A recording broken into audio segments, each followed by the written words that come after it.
So welcome everybody to an evening with Margarita García Robayo and the launch of her new book, Fish Soup, which was published in 2018 by Charco Press. Have a seat. You can. I'm going to move. I'm going to disappear. Don't worry. Translated by Charlotte Coombe. Very good translation. So I'm just going to introduce the panel tonight. I'm Catherine Davies. I'm the director of the Institute of Modern Languages Research, and this panel is organised by the Institute of Latin American Studies and Modern Languages Research. We often work together. So I'm just going to give you a brief introduction to everybody who's here this evening, and then I'll move away and we can take it from there. So, Margarita García Robayo, born in Cartagena in Colombia, is the author of 3 novels, a book of autobiographical essays, and several collections of short stories, including Cosas Peores, which was published by Alfaguara, and it's obtained the prestigious Casa de las Américas Prize in 2014, which is a big prize to have. Margarita's works appeared in several anthologies, such as Región, Cuento Político Latinoamericano in 2011, and Childless Parents in 2014. And in 2013, she was awarded a literary creation grant from the Han Nefkens Foundation and the Pompeu Fabra University in Catalonia. Her books have been translated to French, Portuguese, Italian, Hebrew, and Chinese. Fish Soup is her first book to appear in English, and that's thanks to Charco Press. Okay, so Charco Press is here represented by their founder, who's Carolina Orloff. Carolina was born in Buenos Aires. She's a translator and researcher in Latin American literature. In 2016, after obtaining her PhD and working in the academic sector for several years, Carolina co-founded Charco Press, where she is publishing director and main editor. And she's also the co-translator of Ariana Harvitz's Die My Love, one of the first titles published by Charco, which was shortlisted for the Republic of Consciousness Prize and longlisted for the Man Booker International 2018. It's also very good. Our questions will be asked by Cherilyn Elston, who is lecturer in Latin American Cultural Studies at the University of Reading. Cherilyn researches Colombian history, literature and culture, particular focus on women's writing, the feminist movement and armed conflict. And she holds a doctorate in Latin American Studies from the University of Cambridge. Her first monograph, Women's Writing in Colombia, An Alternative History, was published by Palgrave Macmillan in 2016 and was awarded the 2018 Montserrat Ordóñez Prize by Latin American Studies Association, LASA. So that is something to be very proud of. Everybody's winning prizes here. And to my right we have Professor Catherine Boyle, Professor in the Department of Spanish, Portuguese, Latin American Studies at King's College London. Catherine is Director of Language Acts and World Making, Open World Research Initiative Centre, and also the Out of the Wings Spanish and Spanish American Theatres in Translation project.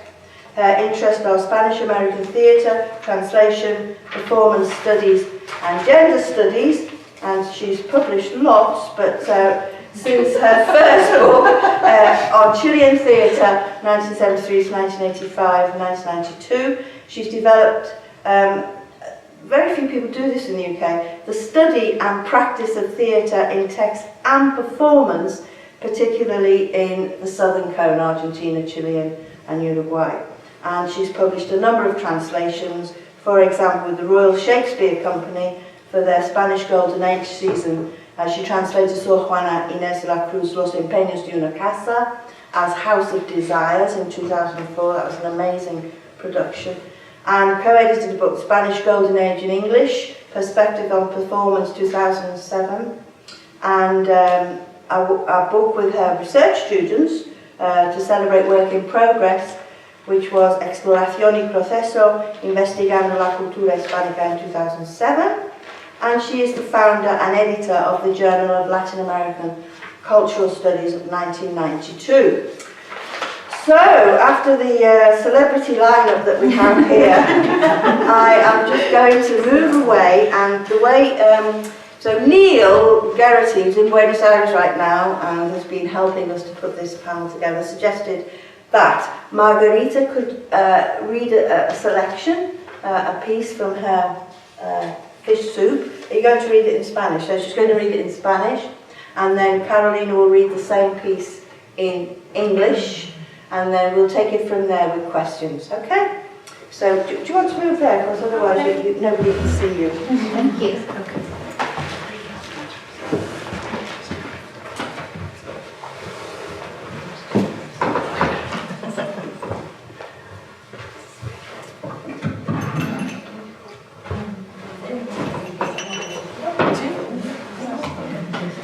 Can you hear all right? Yeah.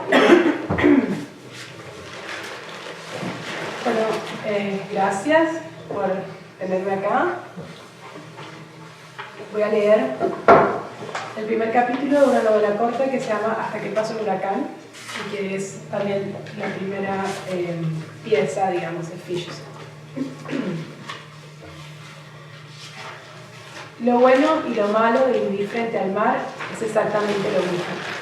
El mundo se acaba en el horizonte, o sea que el mundo nunca se acaba, y uno siempre espera demasiado. Primero espera que todo lo que está esperando le llegue un día en un barco, y cuando se da cuenta de que nada va a llegar, entiende que tiene que salir a buscarlo. Yo odiaba mi ciudad porque era bellísima y también feísima, y yo estaba en el medio. El medio era el peor lugar para estar. Casi nadie salía del medio. En el medio vivía la gente insalvable. Allí no será tan pobre como para resignarse a ser pobre para siempre, entonces la vida se gastaba en el intento de escalar y redimirse. Cuando todos los intentos fallaban, era lo que solía pasar, desaparecía la autoconciencia, y en ese punto ya todo estaba perdido. Mi familia, por ejemplo, no tenía autoconciencia. Tenían fórmulas para evadirse, para mirarlo todo desde arriba, por allá lejos en su pedestal de humo, y en general lo conseguían. Mi papá era un señor bastante inútil. Se la pasaba todo el día tratando de resolver cosas insignificantes que a él le parecían importantísimas para que el mundo siguiera su curso. Cosas como hacer rendir más el par de taxis que teníamos y vigilar que los choferes no le estuvieran robando. Pero siempre le robaban. Su amigo Félix, que manejaba la furgoneta de una farmacia, le venía con las quejas. Por allá había el muérgano que te maneja el taxi. ¿Por dónde? Por la Santander, gastando rueda con una putica. Mi papá echaba y contrataba choferes cada día por medio, y eso le servía: 1, para sentirse poderoso; 2, para no pensar en nada más. Mi mamá también se mantenía ocupada, pero en otras cosas. Todos los días se zambullía en una pequeña conspiración familiar. Todos los días, esa era su fórmula. Mi mamá se paraba de la cama y alzaba el teléfono, llamaba a mi tía o a mi tío o a mi otra tía, y gritaba y lloraba y les deseaba la muerte. A ellos y a su maldita madre, que era la misma suya, mi abuela. A veces también llamaba a mi abuela, gritaba y lloraba y deseaba la muerte a ella y a su maldita descendencia. A mi mamá le encantaba decir la palabra maldita. Le producía una sensación catárquica y liberadora, aunque ella nunca lo habría expresado así porque tenía poco vocabulario. La tercera llamada del día era para don Héctor. Con él era siempre muy amable porque le fiaba. Buenas, don Héctor, ¿cómo le va? ¿Podría mandarme una almohadilla de pan y media docena de huevos? Y la cara empantanada en lágrimas. Su fórmula era la misma que la de mi papá: no dejar baches de tiempo muerto que les hicieran mirar alrededor y darse cuenta de dónde estaban, en un departamento chiquito, en un barrio medio pelo, al que lo atravesaba un caño y varias bucetas. Yo no era como ellos. Yo me di cuenta muy rápido de dónde estaba, y a los 7 años ya sabía que me iba a ir. No sabía cuándo ni a dónde. A mí me preguntaban: ¿qué quieres ser cuando grande? Y yo decía: extranjera. Mi hermano también sabía que se iba a ir y tomó las decisiones que más le convenían en ese sentido. Dejó el bachillerato y se dedicó rigurosamente a levantar pesas en el gimnasio y gringas en la playa, porque para él irse era que se lo llevaran. Quería vivir en Miami o en Nueva York, no se decidía. Estudiaba inglés porque en ambas ciudades le iba a servir. En Miami menos, eso le decía a su amigo Rafa, que había ido una vez cuando era muy chiquito. A mí me gustaba Rafa porque había salido del país y eso me parecía meritorio. Pero después conocí a Gustavo, que no había salido sino llegado, y no de uno ni de dos, sino de varios países. Gustavo era un señor que vivía en una casa frente al mar, una choza más bien. Afuera de la choza había un parapeto de 4 estacas y techo de lona impermeable. Debajo del parapeto una mesa de trabajo con su banco largo, un asiento doble de madera, una hamaca. Mi papá iba a comprarle pescado los domingos y a veces me llevaba. Además de pescado, Gustavo tenía una piscina con bichos enormes que él mismo criaba, cangrejos, langostas y hasta culebras de mar. Era argentino o italiano, según el día. La primera vez que mi papá me llevó a su choza, yo debía tener 12 años y él me dijo: ¿quieres que te enseñe a desescamar? ¿A qué? A limpiar el pescado. Gustavo estaba sentado de patas abiertas sobre un pretil que volcaba a la piscina, la palangana de pescados a un lado del piso. 2 palanganas, una era para poner los pescados limpios. Yo me senté igualito que él, pero adelante, dándole la espalda, y él me agarró las manos y me enseñó. Después me acarició allá abajo con 2 dedos, arriba, abajo, decía, mientras yo limpiaba el pescado con una champeta afilada y él dibujaba una línea vertical en mi botón de fuga. Así le decía a Charo, una vez a mi mamá cuando quería contarle un chisme que involucraba la palabra chucha y yo estaba rondando. Mientras Gustavo hacía eso, mi papá estiraba unos billetes sobre la mesa de trabajo, vísceras y tripas de pescado para hacer aceite, arrumadas en un periódico. ¿Viste lo que hizo Gustavo?, le pregunté cuando íbamos en el taxi de vuelta a la casa. Mi papá manejaba lento, sonaba un bolero de Alcía Costa. Te enseñó a limpiar el pescado, dijo. Sí, pero también ¿qué? No importa. Y después seguí yendo a la casa de Gustavo. A veces sola, a veces con mi papá, a veces a la salida del colegio, a veces en reemplazo del colegio. Me gustaba el sonido de las olas. Gustavo, ¿me llevas a Italia? ¿A qué? A vivir. No. ¿Argentina? ¿A qué? A lo mismo. No. Y los dedos. I'll try and do my best reading from Charlotte's brilliant translation. Thank you, Margarita. So bear with me. Living by the sea is both good and bad for exactly the same reason. The world ends at the horizon. That is, the world never ends. And you always expect too much. At first, you hope everything you're waiting for will arrive one day on a boat. Then you realize nothing's going to arrive and you'll have to go looking for it instead. I hated my city because it was both really beautiful and really ugly, and I was somewhere in the middle. The middle was the worst place to be. Hardly anyone made it out of the middle. It was where the lost causes lived. There, nobody was poor enough to resign themselves to being poor forever, so they spent their lives trying to move up in the world and liberate themselves. When all attempts failed, as they usually did, their self-awareness disappeared, and that's when all was lost. My family, for example, had no self-awareness whatsoever. They found ways of fleeing reality, of seeing things from a long way off, looking down on it all from their castle in the sky. And most of the time, it worked. My father was a pretty useless man. He spent his days trying to resolve trivial matters, and he thought were of the utmost importance in order for the world to keep on turning. Things like getting the most out of the pair of taxis he owned, and making sure the drivers weren't stealing from him. But they were always stealing from him. His friend, Felix, who drove a van for a chemist, always came creeping to him. I saw that waste of space who drives a taxi out and about. Where? On Santander Avenue, burning rubber with some little whore. My dad fired and hired drivers every day as a matter of course, and this helped him. 1, to feel powerful, and 2, not to think about anything else. My mother also kept herself occupied, but with other things. Every day she was involved in some family bust-up. Every day, that was her formula. As soon as my mother got out of bed, she would pick up the phone, call my aunt or my uncle or my other aunt, and she shouted and cried and wished them dead. Them and their damned mother, who was also her mother, my grandmother. Sometimes she also called my grandmother and shouted and cried and wished her dead too, her and her damned offspring. My mother loved saying the word damned. She found it cathartic and liberating, although she would never have expressed it that way because she had a limited vocabulary. The third call of the day was Don Hector, who she always sucked up to because he let her buy things on tick. Good morning, Don Hector, how are you? Could you send me a loaf of bread and half a dozen eggs? Her face awash with tears. Her formula was the same as my father's, making sure that there were no lulls, no dead time that might cause them to look around and realize where they were, in a tiny apartment in a second-rate neighborhood, with a sewer pipe and various bathrooms running through it. I was not like them. I very quickly realized where I was, and at the age of 7 I already knew that I would leave. I didn't know when or where I would go. When people asked me, what do you want to be when you grow up? I'd reply, a foreigner.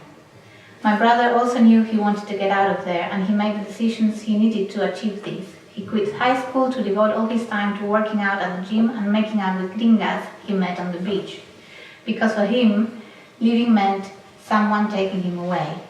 He wanted to live either in Miami or New York, and he was undecided. He studied English because it would be useful in either city. Less so in Miami, that's what his friend Rafa told him. Rafa had been out of the country once, when he was very young. I liked Rafa, because he had got out, and that was something to be admired. But then I met Gustavo, who had not left but arrived, and not from one country but several. Gustavo was a man who lived in a house in front of the sea, more of a shack really. Outside the shack there was a shelter propped up with 4 poles and a tarpaulin roof. Under the shelter there was a work table, with a long bench, a double wooden seat, a hammock. My father used to go and buy fish from him on Sundays, and sometimes he took me with him. As well as fish, Gustavo had a pool of enormous shellfish that he bred himself, crabs, lobsters, even sea snakes. He was Argentinian or Italian, depending on the day. The first time my father took me to his shack, I must have been about 12, Gustavo said to me, "Do you want me to teach you how to descale them?" To do what? To clean the fish. He was sitting on a step at the edge of the pool with his legs spread wide, a washing up bowl full of fish on the ground next to him. A second bowl was for putting the clean fish in. I imitated the way he sat, but in front, with my back to him. He held my hands and showed me how to do it. Then he struck me down there with 2 fingers, up and down, he said, while I cleaned the fish with a sharpened machete, and he traced a vertical line on my magic button. That's what my mother's friend Charo used to call it, when she wanted to tell her some gossip that involved the word pussy, and I was within earshot. While Gustavo was doing that, my father was laying out some notes on the table for fish guts and bellies wrapped in newspaper to make oil. Did you see what Gustavo did? I asked him when we were back in the taxi on the way home. My father was driving slowly. A bolero by Alci Costa was playing on the radio. "He taught you how to clean fish," he said. "Yes, but he also what? Never mind." And after that I carried on going to Gustavo's house, sometimes on my own, sometimes with my father, sometimes after school, sometimes instead of school. I like the sound of the waves. "Gustavo, will you take me to Italy?" "What for? To live?" "No." "What about Argentina?" "What for?" "Same thing." "No." Then his fingers. Thank you.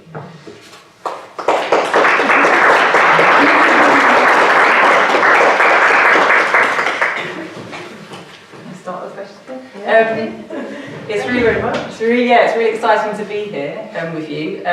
I've been following your work for a while, so it's really nice and very exciting to see it in English translation. So we appreciate Charco Press for bringing that to us in English. I wanted to start with the tone of that first chapter, because when I first read it, it really struck me that sense of someone in this coastal town seeing the world end at the horizon and wanting to escape. And there's this kind of theme, especially in that novella, Waiting for a Hurricane, this idea of migration, displacement, and the desire to escaping. Especially that line when people ask me what you want to be when you grow up, and I reply foreigner. That really struck me when I read the book. So reading your work, I began to think a lot about how Colombian women's writing, there's a lot of work being done outside of Colombia. So I'm thinking in the United States with Ingrid Rojas Contreras and Patricia Engel, in graphic fiction, Paula, Daisy Hernandez in memoir, and your work as well. So I wanted to ask a bit about the themes of migration and also about writing about Colombia, but not about Colombia, outside of Colombia. Okay. Well, I'm going to apologize first because I don't speak that well in English. I'm trying like to make some smart sentences and I won't say it out loud, but well, it's just like my apologies to you. And if I needed something, I'm going to ask Carolina like how to say something because I won't be able to. So about migration, yes, I think that's my main topic, not only in this book, but almost in every one of my books. And I have like several answers for that. But one is that I believe that anyone who was raised in a small town, Caribbean small town especially, have at some point in their life have like experienced this kind of desire of running away, because it's like a very oppressive environment, and at some point they would always feel like they outgrew their city, you know, and wanted to leave. Once I felt like that, me, and not the narrator I'm talking about, but once I felt like that in my hometown, I left. The tricky thing about this story, for example, Waiting for a Hurricane, is that the narrator did her best, you know, she makes like a lot of effort for going out, and she was a flight attendant, so no matter how many countries she visits, how much she wanted to leave, she would always come back, and that's like something until it becomes for her like a down cycle or an endless loop that make life very like agonic, when you want to left someplace and you couldn't because of many reasons, but not because you don't want it, you know. That makes like the novel, that's the thing of the novel, you know, that wanting to go and not be able to. The writers that you mentioned, and me as well, we were able to live, and I don't think that only women. I believe that many Colombian or Latin American writers nowadays, they have like the chance to leave their countries for many reasons. One of those reasons is that we have like we think that it's tricky also, but we think that we have like better chances for us to become writers anywhere else than our hometown. For me, for example, I used to work when I lived in Cartagena, which is my hometown. I used to work for this journalism foundation that makes me travel across Latin America a lot.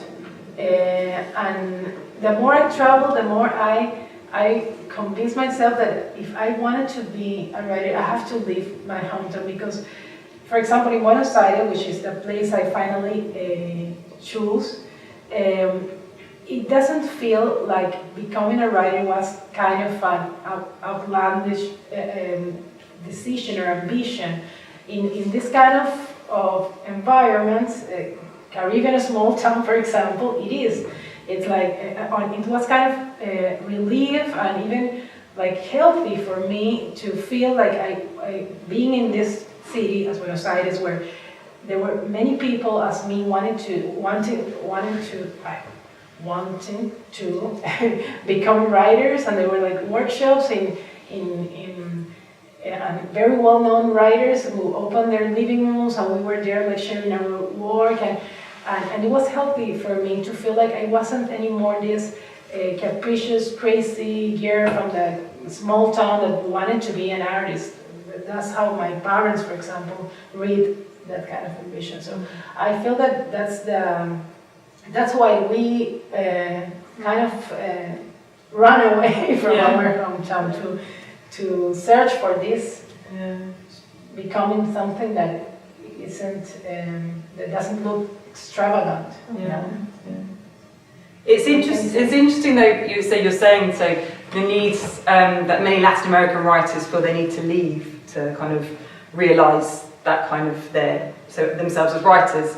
Your characters though, a lot of them can't leave, they seem to be stuck, they can't. There's this sense, so with the character you mentioned in Waiting for a Hurricane, she becomes an air hostess and she goes to Miami, but there's a sense she can't escape. And I feel like through all the stories in Fish Soup, there's a mirroring of this idea of people not being able to escape, whether physically or a situation, and there's a sense of disassociation with the characters often, between themselves, their families, and their personal relationships. And in some of the reviews of Fish Soup, people have mentioned that, this idea of there's a disaffection or a disassociation. And I'm really interested in that, as a kind of the world you create and why you write about this kind of sense of not being able to connect or not being able to escape. Well, Easy question. yes, it's very funny how books like come out, because I never know what I'm talking about until I write it down. That's for me. For me, it's like being a writer is like being like to deal and to live with certain concerns and specific concerns that only become clear when I make of them a piece of literature. For me, it isn't always clear, and it wasn't that clear for me that was my main topic until I wrote some books. Even they were like some, I don't know, 2 or 3 books already written when I say to myself, oh, I'm trying to say this. It was like now I can say, well, I'm working now in a novel that 1 and 2, blah blah blah, and I don't know if the result will be that, but I can like anticipate it. But sometimes it wasn't always like that, And when I start to write, I was like obsessed with this kind of not being able to control almost anything that happened to you, and wanting to live and not being able to, which is something I have seen a lot in my country and in my, like peers, because I was kind of privileged, because I was able to live, but there are so many people that couldn't make it, and it's not like, I said before that it's like a tricky decision also, because it isn't like if you live you are saved. It isn't that way. Sometimes you live and you're even more lost or perdida, like disorientated than if you stay in your hometown. But it's like something that really worries my generation, like to not being able to grow and to do things, whatever, in these limited cities, And well, it is clearly something that makes my narrative universe, but also my reality. I took it from there, and at some point in my life, I was like really obsessed with that. I have a brother living in another city, in another country also. Many friends that, for example, here in Waiting for a Hurricane, I remember once, there was a time in my teenagency, my teenage years, that most of my friends were applying for going to Canada, for example, that no one wants to live in Canada. A lot of North Americans people want to. And it was like, oh my God, why would you go to Canada? Well, because you have opportunities and whatever. And I don't know, I didn't want to live, I was sure that I wanted to live, but I didn't want to live in an American city or a European city, because for me, Latin America was still the geography that I was interested in, and I'm still, I couldn't write anything about any other place that I don't know that well. I feel like that is my place to be, and I have to do something with it, but I don't answer any of your questions. You did? You really did, yeah. I find the voice in Waiting for Hurricane really, really interesting. The female voice. For me, it was a very new one. Catherine told you how long I've been working in Latin American literature. And when we started off thinking about in the 80s, working with Latin American writers, women writers, thinking about Latin American feminism and women writing in this country, there was a very different tone to the writing, a very different form of being political, a very different way of living the diaspora, because the diaspora in the 70s and 80s was was one of exile, political exile, or it is of course just now. And I thought the voice of the protagonist here was really interesting and actually in some ways quite disturbing, because this in-betweenness and how I think the word you used in Spanish is insalvable, that space is that you can't get out of it, that you're sort of lost in it. I thought was beautifully portrayed, you know, in the part that you read, in the family and the preoccupations of the mother and the father, but also in the protagonist herself. Because one of the things I kept thinking when I was reading it was there's this sort of agency that she's going to be a foreigner, that she's going to get out, she becomes a flight attendant, she travels, and at the same time there's this sort of drifting, as if there's another voice that she listens to and that just doesn't allow her to find this line through somehow, or progress. And I think that actually is very symptomatic of a change of generation as well. And I thought that voice was really, really interesting in terms of a young female voice, which is on one level very liberated, very free, very sexually free, very masculine, inverted commas, in the sort of way that it might be seen in that sort of freedom, but also at the same time this incredible in-betweenness that left her not able to make roots. I don't know if that makes sense. It's fascinating what you're saying. The thing with the narrator of Waiting for a Hurricane, that I do think that it represents like a voice of a generation, and also like some social class in Colombia.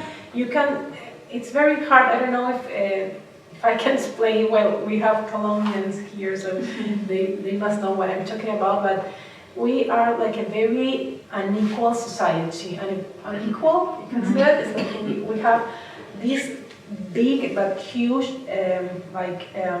brecha, gap, yes, in the middle between people who have a lot of money and people who have nothing, and then it's like a tiny little line that is the middle class. And it's always like in a sandwich, like a very difficult place to be, because it's true. What I really felt that people in that place couldn't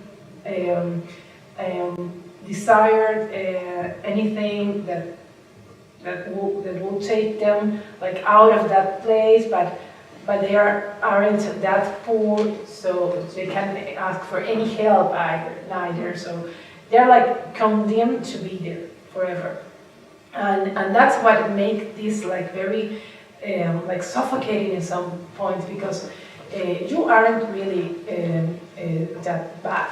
So other people that really having a very bad time, but it doesn't matter, because you have desires also. You also want to grow. You also want to have success in something.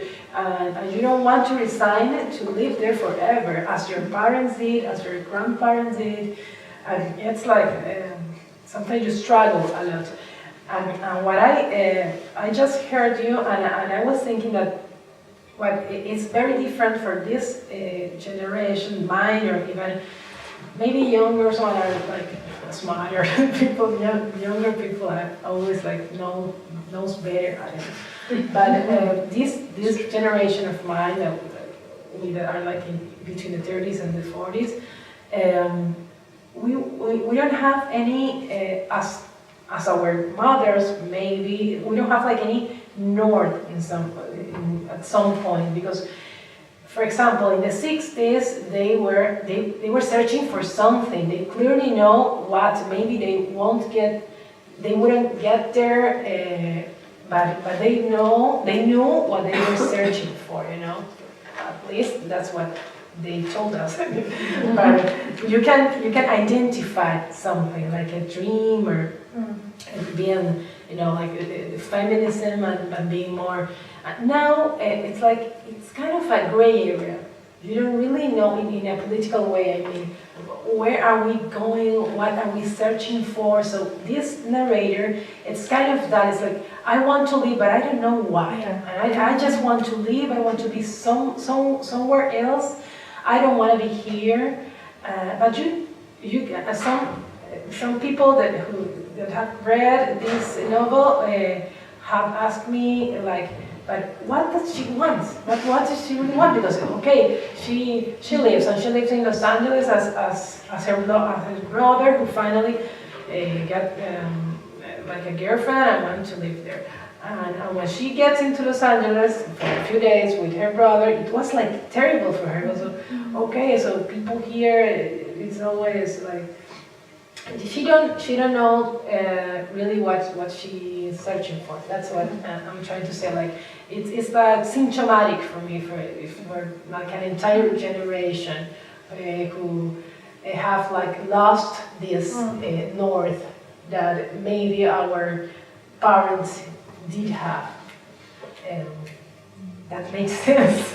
No, it does. I think that voice is very, very strong in that sense. Yeah.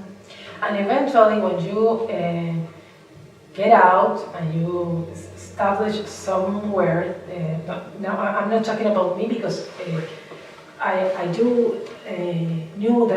did know that I wanted to be a writer, so I looked for that. I didn't have any money, for example. I didn't have parents who that could help me with establishing. So I didn't earn any beca or grant or something. So I was looking for a place in which I could establish myself with a computer and try to do something with what I wanted, with my desire for the write. But I have seen it like a lot among my peers, my classmates and whatever, my friends, that they get out and they establish somewhere and they have the same exactly life that they would have at home. So it's like it's only going out and running away and from I don't know what. Gustavo's interesting in that sense, isn't he? The voice of Gustavo, who's there constantly telling stories, reinventing, and that's where she goes back to eventually, in a sense. So it's as if that becomes the space of invention, or the space of certainty, or certainty is not the right word, the space of being somehow. I think it's really interesting that character and the fact that Gustavo is such a storyteller that you never know where you are with him. You know, like you say, he's either Argentine, one day he's Italian, he's got one story, he's got another story, nobody knows. She keeps going back, he has these lovers, there's a sort of, and it's all incredibly abject in some sense as well, but it's still this incredible invention of a possible world. So I think he's a great character there as well, in terms of what you were saying. And there's another, so following on from Gustavo, there's an abusive element of that relationship. So he abuses her when she's a child, when she's a girl, but she continues going back to him. So that, for me, it kind of impacted me when I read that. And then throughout your work, there's a lot of very interesting and complex questions raised around sexuality, female sexuality. So especially in the last novella, Sexual Education, which feels very autobiographical, drawing upon how girls are educated about their sexuality and to be chaste and to be virgins, and I'm really interested in that representation and that drawing upon what you were saying as well about this kind of generational thing about having very liberated characters, female characters, but who also still feel very constrained. And I feel like generationally I could also identify with that. So I'm just really interested in how you represent those kind of female identities in them. Well, sexual education is, to start from somewhere, sexual education is must be like the most auto-fictional or autobiographical piece in the book, surely. It was based in my school, my friends, so if they ever read it, it's in Spanish, so It's just in English and Portuguese right now. So You haven't published it in in Spanish? Spanish? No. I will. Edit this out of the... And even the teacher who told us that crazy thing about getting pregnant while dancing with a boy, which was true, she would know that I'm talking about her. So, but this is something that it's really like it came from my experience a lot. So, and I find that while I was living it, this is very like maybe you won't believe me, and it's hard to explain it. But when I was like living in my school with those weird classes that they gave to us, Teen-Aid, which is, if you Google Teen-Aid, it's a very well-known program, you know, that belongs to Opus Dei and all that. And when they were like teaching us the way of being chaste, you say chaste? Chaste. And how to say no, and that they were like very well done films and very spectacular material. They show material that so we can learn and have fun. So I said to myself, I remember me like saying, I have to do something with this. At some point in my life, I have to tell this to someone, because even though I was like immersed in that environment, in that ambient, in that situation, I knew that it wasn't really normal. You know, it wasn't like this for other girls.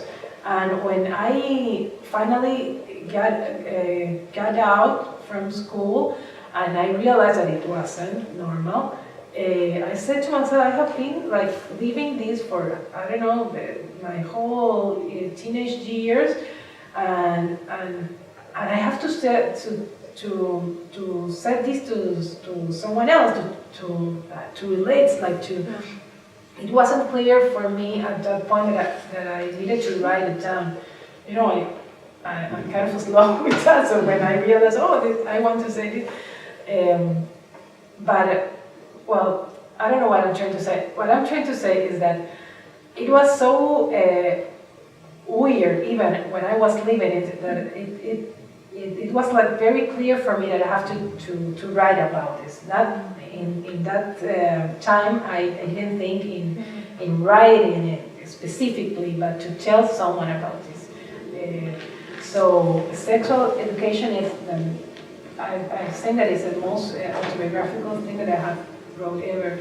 And so I came from this kind of upbringing, you know, so for me sex is like a whole, it's a huge topic to talk about, because also the more we like restrict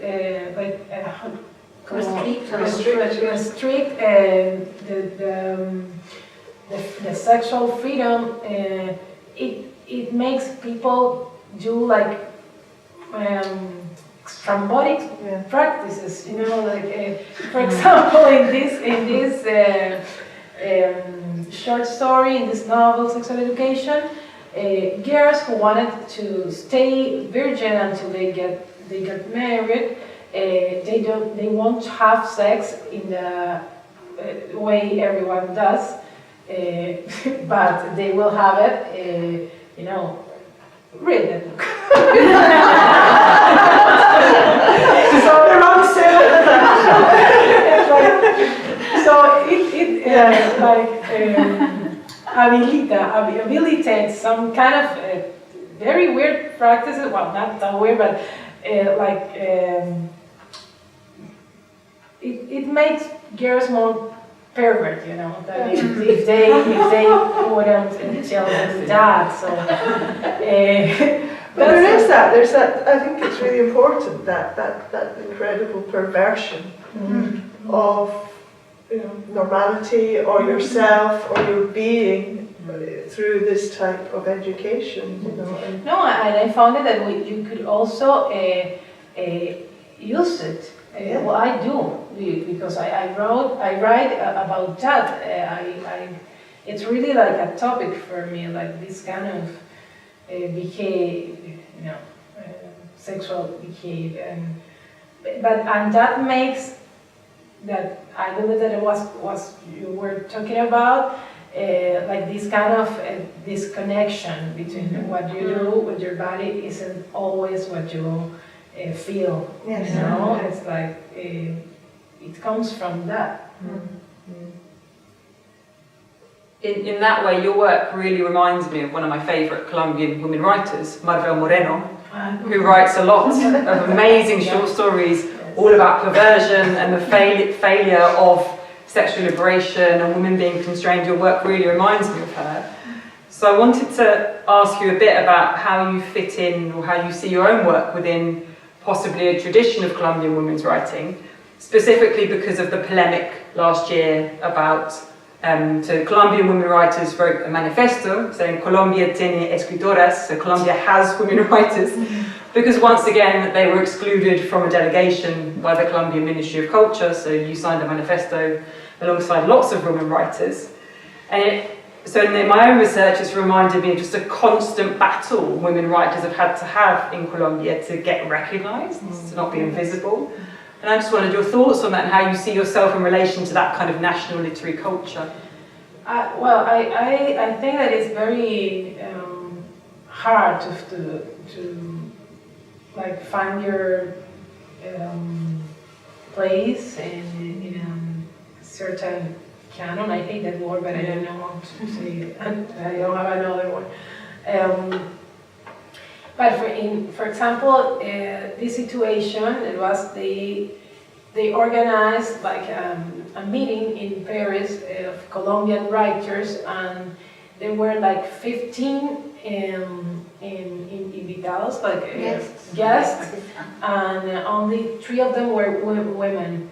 I was one of them, I must say, but I didn't go because of I couldn't, because I have babies, and I said no, I can't go.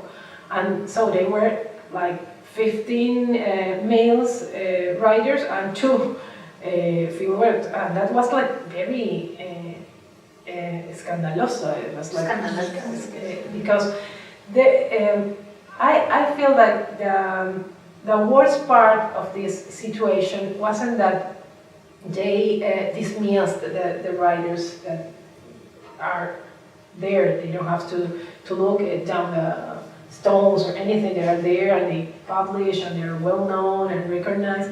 It's like this inertia. It's like inertia of thinking always the same names. It's like it's like laziness. It's more than discrimination, really, but it's part of the same thing. But it's like laziness because they didn't do their job. They have to ask the universities, the academics, the critics, and found like a group that represents the national literature, and it's so obvious that award or a country or a society that is narrated only by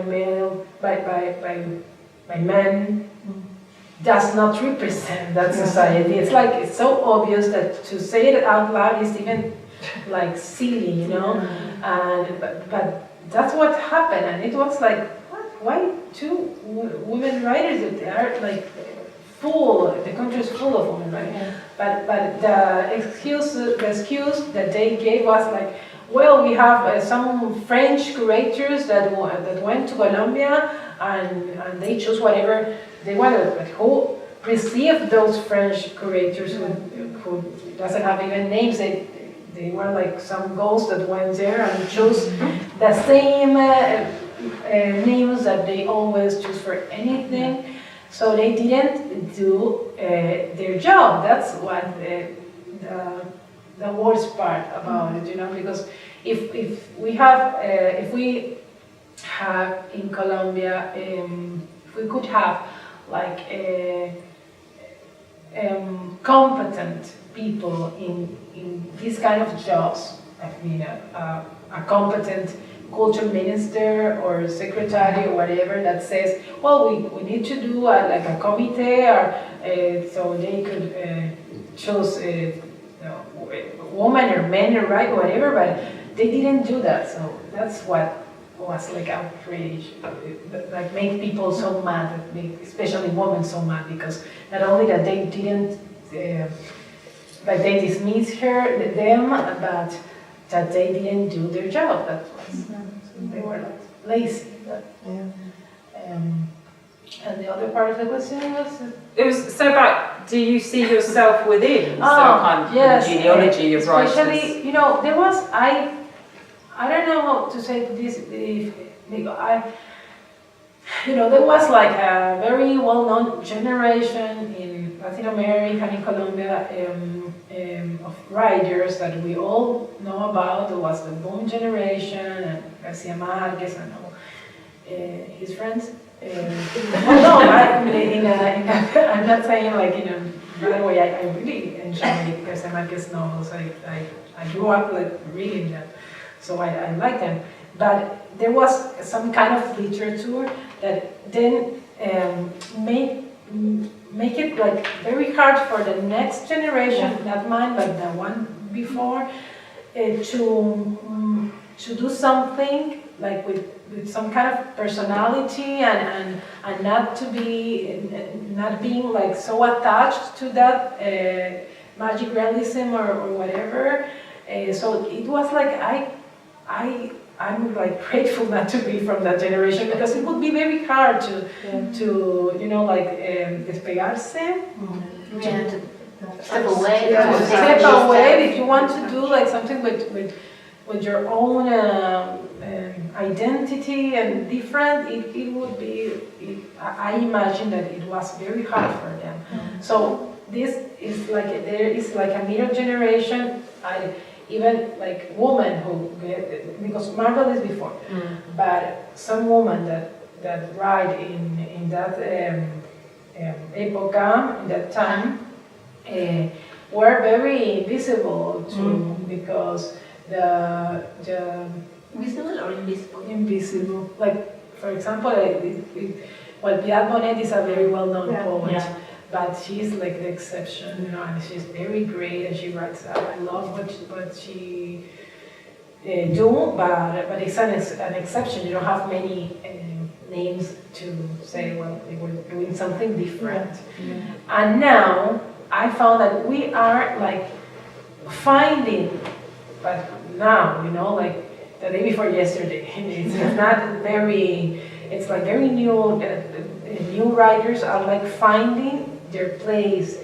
They don't have anything to do, not anymore, that's for sure, with magic realism, almost like no one wants, but not because we hate it or something, because it's because we want to do something different. And it's like, it doesn't relate to us in any way. We live in a different continent, in a different country, in different cities, so we write differently. And now I feel like we are just now trying to find our place in that big list of or movement. I can't talk right now about any movement, but I can identify not only in Colombia but in Latin America, like a lot of women writers that I feel like part of a kind of a generation that I don't know if in a topic way or in an aesthetic way, but because I think that we do like very different things, but what I find in common is like it's something I think, I don't know if it's like that, but that we kind of think of our societies as a state of mind, like people who are, for example, I see people in my own work as people who, as you say, are like disconnected with their emotions, or maybe that incomprehension is the rule for everyone, and like society is kind of fragmented. And for example, I love an Argentinian writer, Han Nefkens, for example. She's always talking about these like crazy people, but they don't seem crazy, but they are. And Liliana Colanzi from Bolivia, she's also like bordering the horror. I don't talk about terror, you said in English terror, but I prefer to say horror because it's like a reality and an hyper-realism that becomes horror because of our own realities that aren't, you know, like you don't need any fantastic element to show the horror there. So I feel like that's what connects us, we women writers, like the way we are seeing our society, our time, most than our geographic spaces. It's a time. Can I, there'll probably be questions, but just one more question from... So will it take too long for answering? No. Final words. You see, your English is brilliant. It's so good. It's brilliant. No, I was thinking in terms of that. I mean, there are echoes of the boom, and I don't want to take this back to the boom because we've done the boom.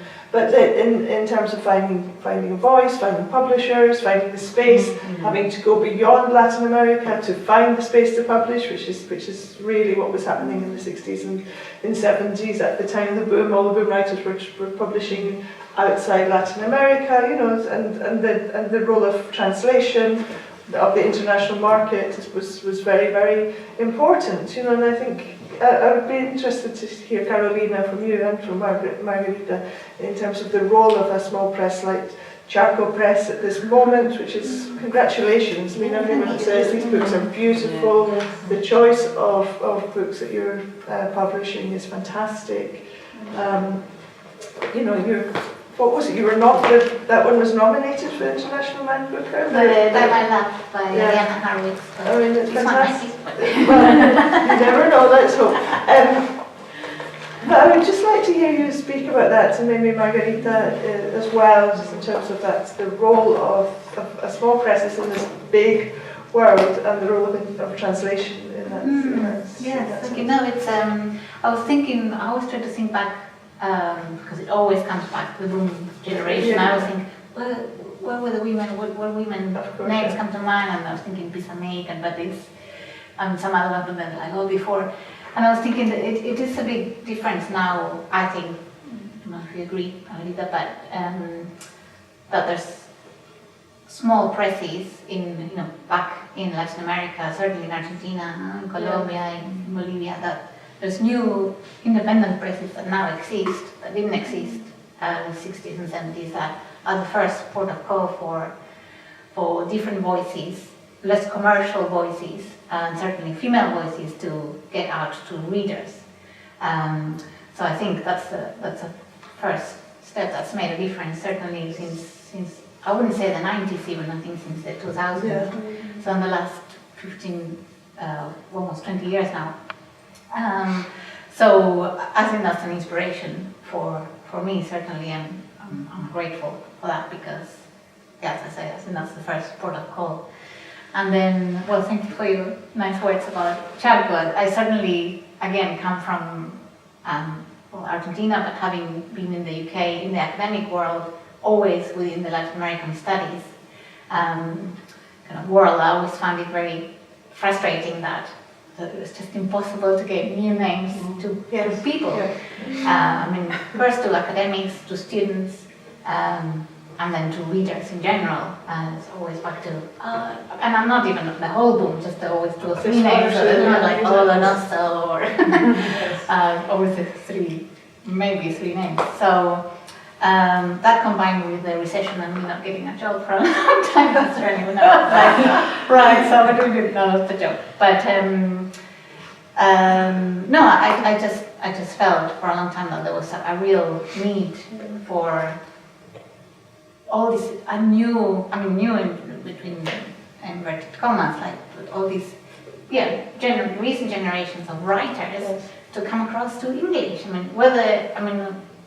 didn't have this is more a confession, but we didn't have a marketing plan, or we didn't do a research Market said to know whether they would work or not, but we just felt that we had to give it a go and see if there were readers out there. Well, I was sure there would be, because we live in a world where people are interested and we're so interconnected more than ever that it seemed very strange that people in English, because people in Portuguese, in French, in Italian are getting to this author, and they have been getting to these authors for decades, but in English it was just not happening.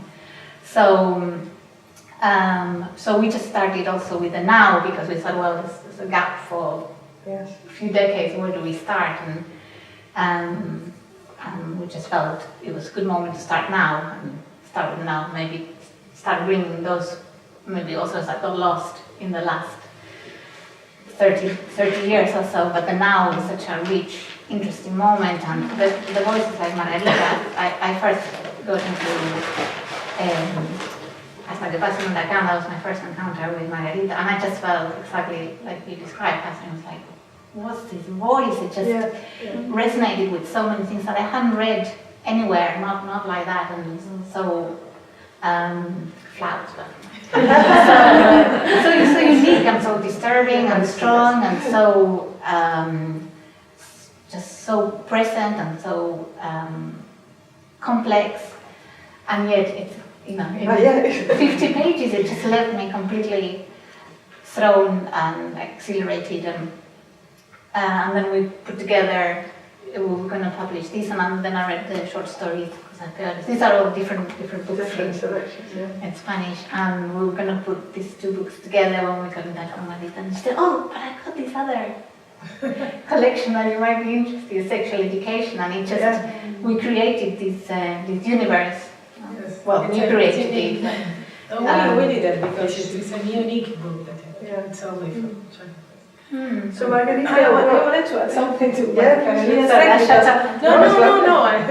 I was hearing you, and I was thinking that I really think, and that's power for Carolina, but I really think that what Charco Press is doing is revolutionary. It's like it is revolutionary, because one of the so many problems that we writers have in Latin America is that we hardly cross borders.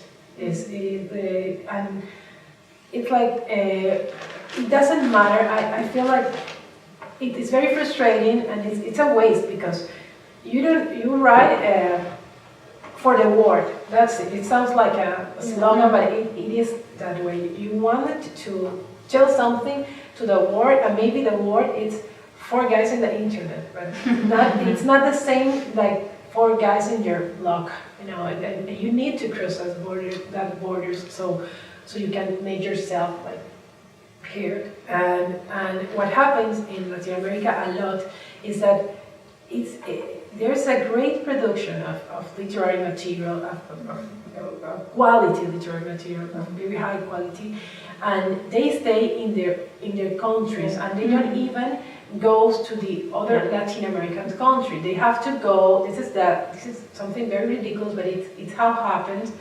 They have to be published in Spain for these big, huge groups that, and I'm with them also. I publish with them, but I know from my heart that isn't the way. I know that the way is this one. It's like is the indie press. Because it's a different kind of job. It's very cuidado. It's like they take care of you and the material, and you aren't like this one liter thing in a supermarket, but you are like in a boutique, like in a very nice bookshop, and people can get into you and can like know you, but for real, not only like in a feature, in a poster, So I really think that this is very important. And I was hearing Carolina, and I was thinking that in Argentina there is a very big movement of independent press that is trying also like to go to other countries and make themselves to exist in different places from Buenos Aires, and they all began with the crisis, with the 2000 crisis, and it's related somehow. It's like they were like the big groups, the big press groups were like in crisis too. So they the way that they handled was like buying everything.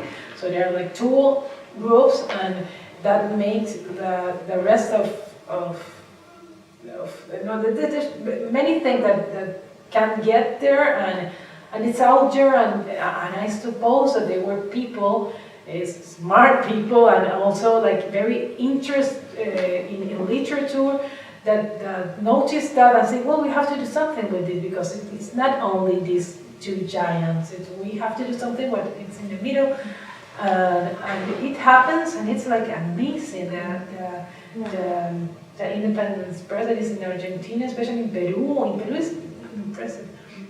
But it didn't happen in other language, in English. So, for example, for me, being translated and being able to show my work in English, it feels like a very big conquest. And it would only happen if the same thing that is happening in Latin America, because we are struggling with many economics problems, and that happens in English for other reasons. I don't know, but it has to be this way. And so I feel that's kind of revolutionary, like to do something, to step up and say, well, I don't know how to do it, but I will, and I do it perfectly well. So. No, and it's still, I have to say that I'm surprised to find, and we're learning constantly, that English is still very much, it opens doors. I mean, because you've been translated to French and Italian and other languages, but there's other wealth of languages that only come to English. They don't go to Spanish, which to me it's surprising, because I thought Spanish was already a big enough language, but Turkish, well, I can mention a whole lot of languages, but when a book comes out in English, then they pay attention. Yes, of course. And the people have come to us from different countries. This is one of the huge paradoxes of translation, isn't it? Because English isn't traditionally a language into which we translate. So we translate much more into French, German, all these other languages, but English is such a gateway language to other cultures.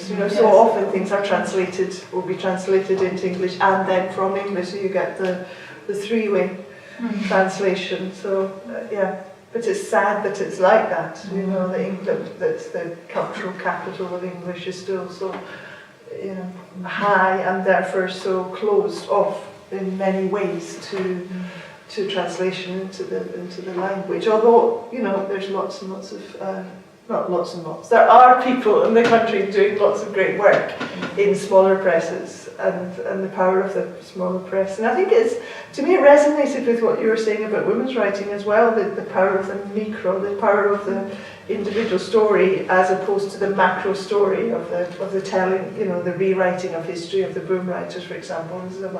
It's a very different type of rewriting of history the same way, but from not from an individualistic point of view, but from a very internal point of view that is very aware of what's around, of the way that we are formed. And I think sexual education does that beautifully. Again, how you are so formed, but also individually by your culture, and the telling of the micro story is really important, I think, in that sense. So, shall we see if there's a question? I think we should. Do you want to chair? Shall I just do it? You go. We've talked. It's been lovely talking to Margarita. Obviously, you're here because you are interested in Margarita's writing and Charco Press. So I don't know if there's comments, questions from people here, please. Thank you. It's a real pleasure to have you, the whole panel, and you as a guest. Not many occasions that we have women from Latin America and from Colombia. I'm Colombian too. And it's very, very important for us to have that. And I wish there would be much, many people here tonight, because it's very important. But you start from somewhere, so thank you for organizing this, and it's very exciting. And I've been in this country for a very, very long time, so it's sort of 30 years, and as a filmmaker and also as a writer. But one of the things that, my generation is a little bit of a limbo. Yeah, we came out and we stayed looking for opportunities in a way to sort of establish, filmmakers or writers and so on. And I think we didn't realize how hard these countries are, because one of the things is obviously the language. The previous generation emigrated to the cultural center seen as Europe. In Paris, all Latin American writers arriving in Paris, and it was like from Paris to Barcelona. Yes. And then when you were really, really well known, like Gabo, went to Mexico. So thank goodness escape, but it was like, there is the colonialist project. Yeah, we were sort of on awe of that sort of thing of, we need to do these meccas and visit. And it's very interesting when you said you went from Cartagena, is it Cartagena? But you don't mention at all Bogota. It's like Bogota doesn't exist in your cultural tradition. And that's super interesting, because I think for me it's like the Cachacos still have a problem with provincialism, and their own sort of coteries there, and everybody sharing the same sort of cachaqueria and the whole thing about writing, the proper way of writing, the highbrow culture of the interior, which is not true as well. There are many interesting things happening, but I thought it was really interesting that you went for another cultural center like Buenos Aires, that in a way is a mixture of the European, but with a less degree of influence from the colonial powers. Yeah, so it's a sort of fractured colonialism in a way, so that allows you to survive as a creature of your own self. And I think it's fascinating, all these displacements. I think we all need that as writers. So when I read now competitions for writers in Colombia, they all ask now to be resident in the country, and they made me laugh about it, because I think they're in the diaspora of writers of South America. Being abroad is something that is also an experience that enrich your vision of the nation. Yes, of course, and I agree with that absolutely. I feel that but going away makes me gain the distance, and distance means perspective. When you watch something from the very near, it's like it's distortion. Yeah. And when you go away and watch it with a kind of frialdad, coldness of detachment. Yes, it makes things more clear. For me, it was that way, and I think that I wouldn't have written this book if I lived in Cartagena. I'm sure I won't, because what happens with this book, for example, the way I wrote it was one time that I have to go back to Cartagena for some vacations, and my brother was getting married, and I was there, and I was living in Buenos Aires for some years, and when I get there, I couldn't recognize, I recognized it perfectly, but I couldn't feel like I belong there anymore. I said, well, I belong here, I do, but I can't stand this.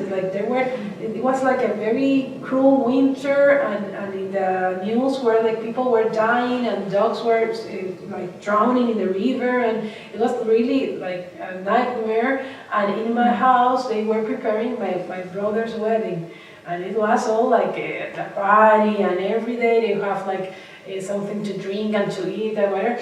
And I said to myself, wow, this was like this always.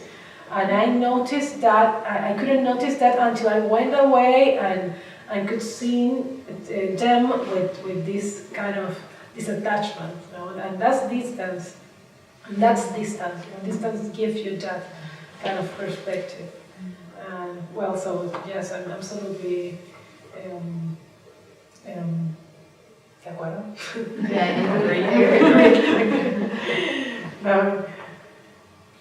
Yes, and Bogota was never an option for me. I have to say that. Those mountains make me feel like claustrophobic. I can't live in.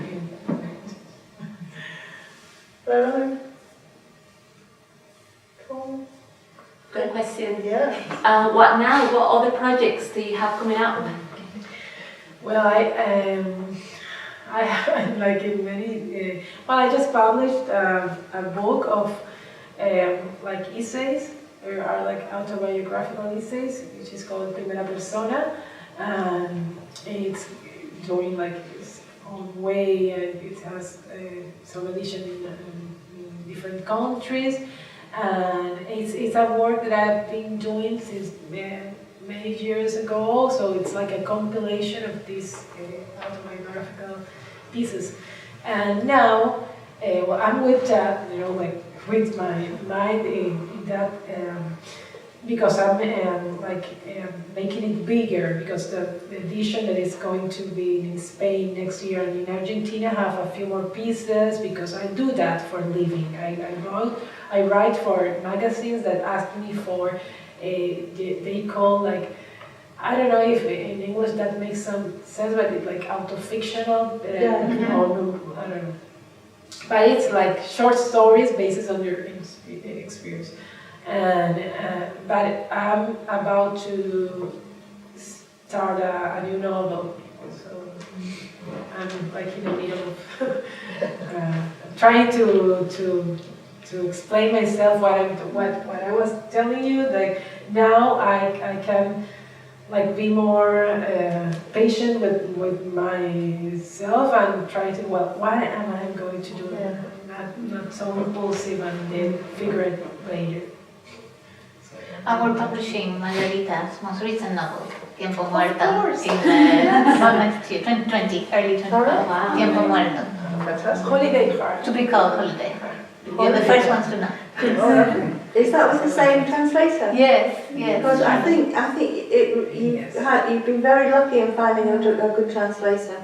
Because it obviously, if you've got a bad translation, and I'm not saying what's good and what's bad, but I've seen for example, in Pablo Fuentes, when he first started publishing in English, he's a Cuban writer, Yes, and I saw some of those early translations, and they were pretty awful, and were nothing like the original book. That must be very painful. It must be. I mean, it must be devastating for an author. Yes. Of course, and it would be difficult for you to know as well. I mean, you're okay because your English is okay, but if the original author doesn't know the language, then you don't know what it is going out there in your name. Yeah. Oh, that's terrible. Well, I have to say that I never said this to Carolina, but I was like very afraid. It was like, because I didn't know Charlie, and I didn't know any of my translators, because I saw that she was young, and then I said, well, it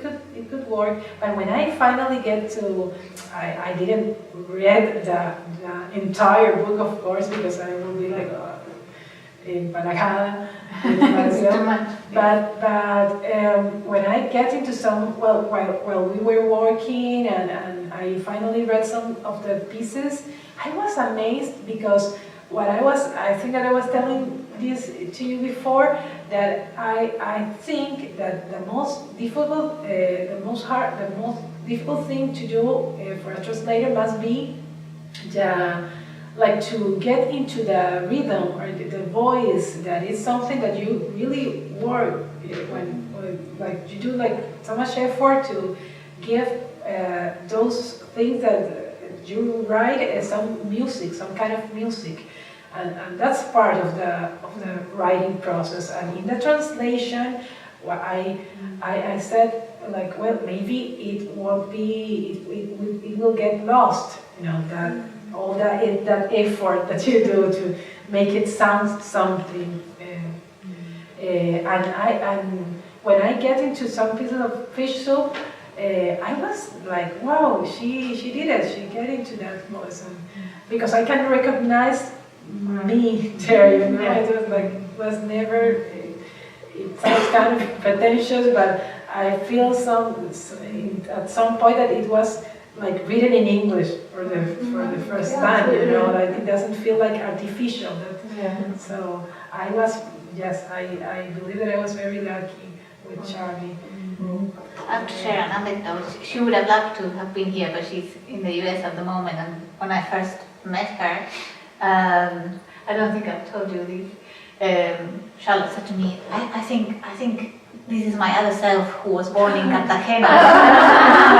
the connection when she first read you in Spanish, she just felt she had to give this voice in English. But I always remember she said, this is me. My other self was born in Cartagena, but she just felt, coming back to what you were saying, and Cherilyn, that it feels so, I think that your voice is, you can identify with them if you're from Cartagena, but also if you're from London, and they have such a universality. That's what I sensed when I first read that book, Hasta que pasen huracanes. Like, this is so from Cartagena, but not just from Colombia, but from Cartagena. I mean, I haven't been, but it's also so universal. I could sense that it would speak to not just women, but just everybody, and that's very unique. I know there's other questions, but I just wanted to add, I think that the responsibility of translation is enormous, it always is, and I think that you know, the press and the care that you take in the edition and obviously working through the translation is really, really important, and obviously very successful, because you're right, a translation that doesn't work in whatever ways can kill an author for a long, long time. I've seen it over and over again in the theatre.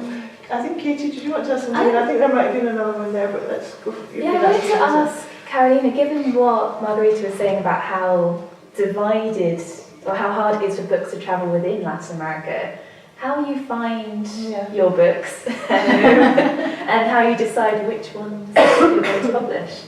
Ah, right. Yeah, that's the best and worst part. It's the best because suddenly I should have thought about this doing publishing house a lot earlier, because I actually get books for free. So that's, back to my student years. I'm like, oh, now I get all the books I want for free sent to me. That's a joke, but it's true. But it's true. No, it's and it's worth, because I wish I had 10 other lives to read all this material that's coming up. But a lot I do get to read, and it's I don't want to say it's a subjective thing, but it's just now when you can hear a universality or something that's completely unique, and I just feel responsible as well to project this voice into further territories, but also readers.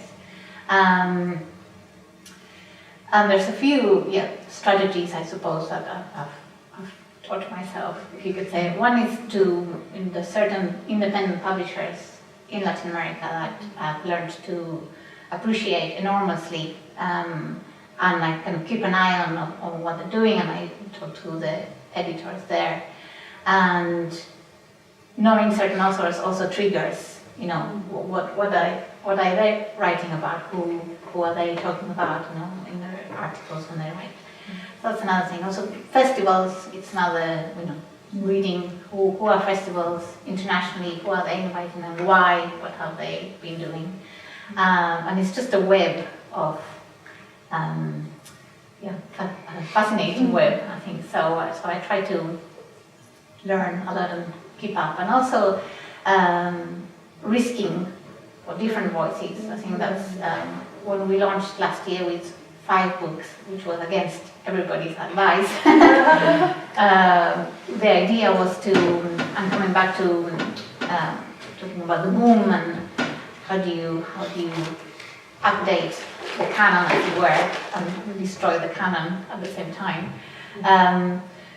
The idea we had was to just publish books from one country instead of doing a mixture, and from more or less the same generation, women and men, and just say, well, this is just one country from the same generation of writers, and this is what they're doing. And the 5 books, I think they're completely irreconcilable in their styles, the completely different things, completely different voices.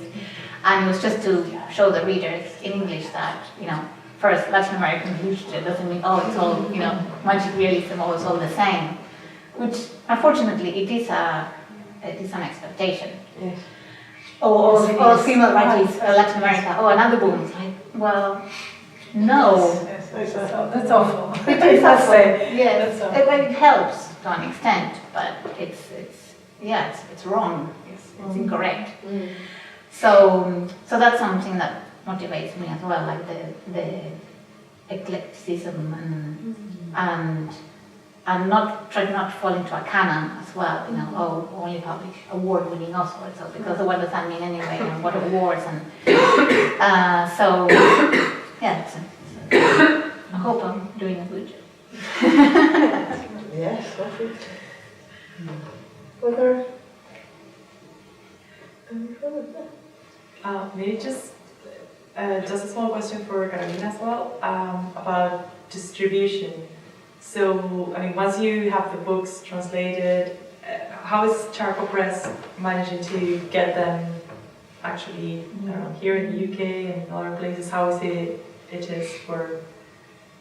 We're working with a distributing company called Impress, who are based in Newcastle, and they're great. They're concentrating mostly on independent publishers, so they help us with UK distribution, which doesn't mean we do actually get to places. It just means they handle it, because in the UK, getting noticed by Waterstones, the Waterstones de la cadena nacional. So that's a big, not monster, but it's a big, gateway we have to cross. Not a monster, but I was looking for I don't know, a giant. A juggernaut. Yes. So so everything outside Waterstones has been incredibly good and supportive, like all independent bookstores in the whole of the UK and Ireland have our books. And Waterstones, some are super supportive, and we have the booksellers writing to us and congratulating us and wanting more, and some are completely invisible. So it's constant negotiation. And then another part, if we want to get very technical, of negotiation is with the agents. Some authors, like Margarita, have agents, some don't. And this gets very technical now, but we are trying to think, into the future. And again, we really believe that the world is a connected place, and distribution of territories, say within English, is specifically between North America and the UK, for example. It's completely at odds with the reality. So in general, agents try to divide that. But don't tell your agents. Well, I've told them.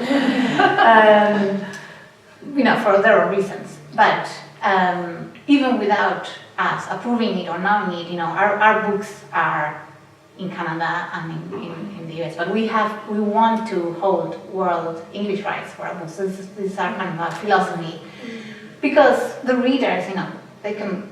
Obviously, the other giant is Amazon, and Amazon's everywhere, and it's very hard to control it from a distribution point of view to say to Amazon, well, don't do this, because if you don't get it in Amazon US, you can go into Amazon UK and get the book anyway if you're, say, in Canada. So we try for the benefit of the author, but also of the book itself to get rights in English, so that the book can really be free to travel as much as possible. That's the kind of more utopic answer, and we try to distribute also all of in the world in general, but also, for example, in Europe, there's a lot of bookshops that sell books in English, like in Berlin and in Madrid. We were just in Madrid, in Paris, in Shakespeare & Co. And so our books are there too. So it's about. Because publishing a book in English is not just about publishing it in the UK. It's like so many people reading English that, whose English is not their mother tongue anyway. So That's a very long-winded answer. I'm sorry, but the ideas for Charco's books, we're trying so much to have an identity, and what I was telling you before as well. What we want to become a kind of reference for. This is the kind of literature that you're not going to get through, the big publisher house for a reason, because we're taking a risk on different voices, or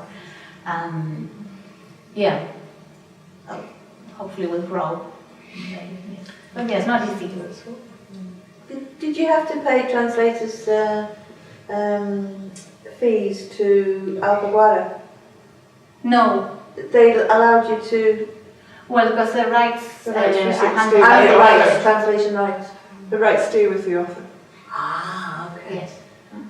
So so it's the author that gives permission for translation, not the editorial. Excellent. Good.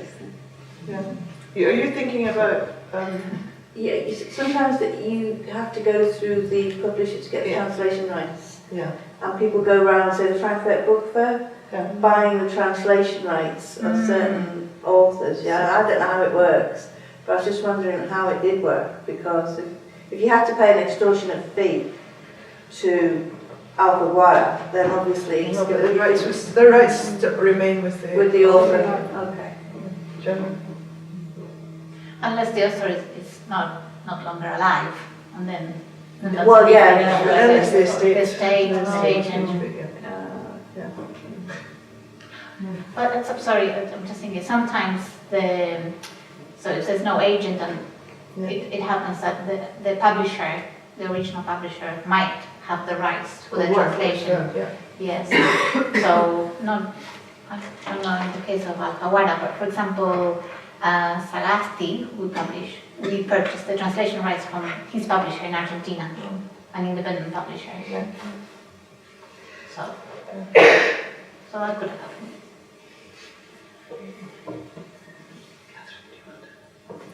Any more questions? No. Well, it's 22:08, so I think we should have been out at 7:30. So thank you everyone for coming. Thank you, Margarita.